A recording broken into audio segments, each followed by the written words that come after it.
Hey guys, in this video, I will show you how to use the REANIMAL Friend Pass on PS5. All right, let's begin.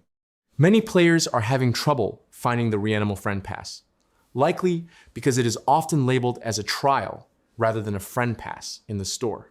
To get started, head over to the main store page for REANIMAL on your PS5. You should see an explicit option to download the trial version.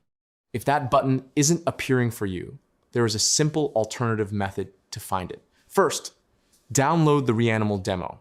Once that is installed, open it and click on the Pre-Order Now button.